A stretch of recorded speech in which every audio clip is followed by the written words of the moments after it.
Welcome back in one of the Bears Trouble Plays YouTube channel. Today is Sunday, November 17th, and I'm back breaking down some more NBA plays. Only looking at one game today on the Sunday slate. Nets going up against the Knicks. Should be a pretty good game. The other night, the Nets made a massive comeback to try to win that one, lost by 2 points. I'm going to be breaking down that game and then a double player prop breakdown, so 3 plays in total. Before that, let's take a look at the plays for Saturday. It is Sunday morning, 6:28 a.m. Was going to record yesterday, but I had plans and things just didn't work out the way I thought. So all these games are done. Hornets and the Bucks over 219.5. You could have got that at over 217 right before the game. Didn't matter. They went way over the total, scored 72 points in the first quarter. LaMelo Ball did not hit because he didn't score any points in the first quarter, got in foul trouble in the second quarter, so he did not hit. He had 26 in the game, which is still really impressive because he only had 6, I believe, in the first half. And then John Collins, over 17.5 points. I am 100% sure that he had 16 points with 2 minutes left in the game, but I need to go check to make sure he has 18 because I did not check. I was in Carl Junction. Of course, you guys won't know where that is.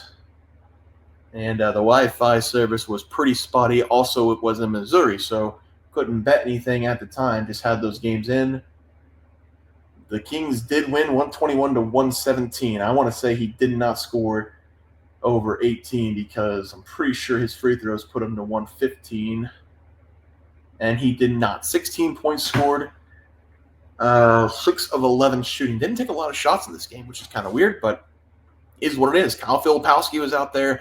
Lauri Markkanen was out there. I think the Jazz just like big, tall, white guys. I think that's just what they like. So that one did lose as well. So not a great day on the player props. Missed both of them by 2 points. We did get a win on the game pick, though. So 1-2 day on the NBA side. Let's go take a look at the Nets going up against the Knicks.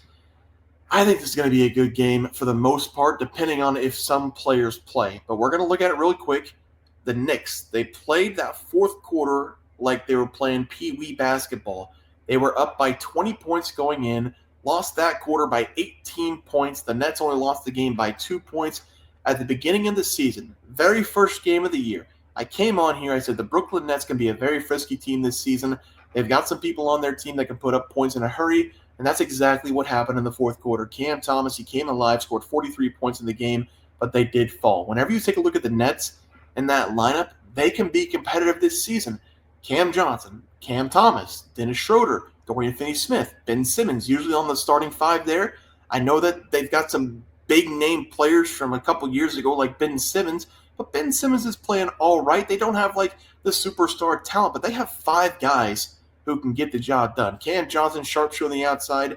Dorian Finney-Smith, great defender. Dennis, a pretty good point guard. And then a guy who can get you 40 points in Cam Thomas. I like the Nets to cover the spread in this game if a few things happen. The Knicks, they have their own really good players, including a couple superstars. Jalen Brunson last game finally had his breakout game. I was getting worried about Jalen Brunson. He's only had 30-plus points twice this season. I think it's because the Knicks making so many changes in the offseason. The addition of Karl Anthony Towns really puts a damper on Jalen Brunson, putting up 30-plus points per game. And I'm going to say something that a lot of people probably won't like. I think Towns makes the Knicks worse. There is no question that Towns is a really good player. He's a superstar player at times, but he doesn't fit with the New York Knicks, how they want to play basketball. They want to be physical. They want to play defense, and Towns mostly worried about putting up points. He didn't play against the Nets in the last game, and you saw everybody for the Knicks show up. OG, 25 points. Bridges, 22 points. Brunson, 37 points. That's when the Knicks are the best, whenever everybody has a touch. Even Josh Hart had 14 points, nearly a triple-double, 14, 9, and 9. They did almost blow it in the fourth quarter, but they were dominating the Nets for the most part. I don't think Towns is going to be playing this game either. After looking at the news, at his knee, he limped off the floor, going to have a day of rest, but I don't think they're going to push him back in this game. Kind of crazy, but if he does play, I'm going to take the Nets against the spread. If he does not play, I'm going to take the Knicks. I think the Knicks are a better team without him on the floor. Knicks against the spread if Towns is out. Nets against the spread if Towns is in. So right now, I'm not expecting him to play. I'm going to take the Knicks against the spread on Sunday going up against the Nets. Let's go over to the player props. We're going to be looking at Kate Cunningham as the first play of the day. Pistons against the Wizards. It amazes me watching the Wizards play sometimes because it's really hard to try to find the Wizards game on TV, but it's like watching a 13 and under men's division play in a away tournament in a disgusting gym. The Wizards have a lot of good players on their team.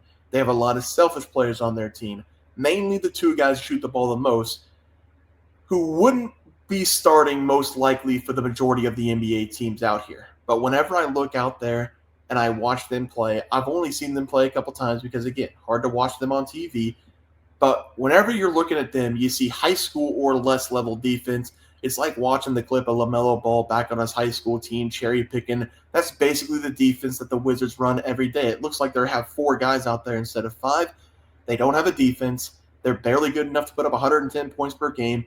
And I know that Cooper Flagg's a good player. And again, I'm going to say something that might make people mad here. Going up against Kentucky, this did not look like the number 1 pick. On paper, if you did not watch the game, he had a really good game. I think he had 25-plus points. I think he finished with somewhere around there, 25-plus points. Until the 38-minute mark in that game, he was the best player on the floor. Cooper Flagg had 3 opportunities to make a play at the end of the game to win that game. First one, he turned it over, led to a fast break foul, which tied the game at the free throw line. Second one, he turned it over again, which then led to Kentucky having more free throws. And finally, nail in the coffin, down by 3, missed free throw. He was outmanned for the rebound over his back. You can do everything right for 38 minutes, and then someone like me is going to point out he couldn't finish. The only difference between me and an asshole, though, is being an old person. He did play extremely well in 38 minutes. I will give him flowers for that. He just needs to work on closing out games. But the point I was trying to make is that even if Cooper Flagg is drafted 1 by the Wizards, if the Wizards are lucky enough to get him, he's got a lot to work on, especially if he's going to a team like the Wizards who don't have basically anybody who is competitive enough to play defense in the NBA. Cunningham has been shooting the ball a ton over the last couple of games. Only had 15 points in the last game going up against the Raptors, but he shot 21 times, only made 28% of those shots. In the game before that, he had 34 shot attempts against the Milwaukee Bucks, scored 35 points, 50% from deep, but he does need to work on that field goal percentage, only 42% on the year. He has to get better from the field, but I love the volume of shots that we're seeing, so I'm going to take him over 23.5 points against the worst defense in the NBA. And for the final play of the day, we're going to be looking at the Miami Heat going up against the Indiana Pacers. Haven't taken Tyler Hero all season long. We're going to go over his total points as the play. Tyler Hero has been scoring a bunch to start the year, and I think it's going to continue in this game because the Pacers, they're not good defensively either. He put up 20 points in the first game, only shot 37% from the field. This is going to be another game that the Heat can score 120-plus points because, again, the Pacers, they're not going to play defense out there, and they're going to have to do something about Bam Adebayo. But over the last couple games for Tyler Hero, he scored 24-plus points in 5 of the last 6 games. He's been shooting a lot, 15-plus times from the field in 7 consecutive games. So the shot volume, just like Cade Cunningham, it's there. That's what I like to see. Jimmy Butler with this Miami Heat team, he's not been a very good scorer so far. He's been dealing with some injuries as well, but he's only scoring 16 points per game. Bam only having 16 points per game. Rozier kind of fallen off a cliff ever since leaving the Hornets. So this has kind of turned to Tyler's team, and I think he will be the guy who scores the most points in this game because, like I said, the Pacers are going to try to do something different with Bam Adebayo. He had 30 points in that first game. He was very effective from the field, nearly dropped a triple-double playing 40 minutes. The Pacers, they're definitely going to do something different in this game. That might open up Tyler Hero for more open looks. I also like his 3-point attempts in this game, or shots made, if you're looking at it, because the Pacers, they did let him shoot 9 times from deep. He just only made 2 of those. So not a great shooting night for Tyler Hero against the Pacers a couple nights ago. But if it's over 3.5 made threes, I think you got to take a shot on that as well. But I'm going to play his over points. I think he will have a better shooting night going up against, again, one of the worst defenses in the NBA. So give me Tyler Hero over his total points as the final play of the day. Let's take a look at the recap graphic.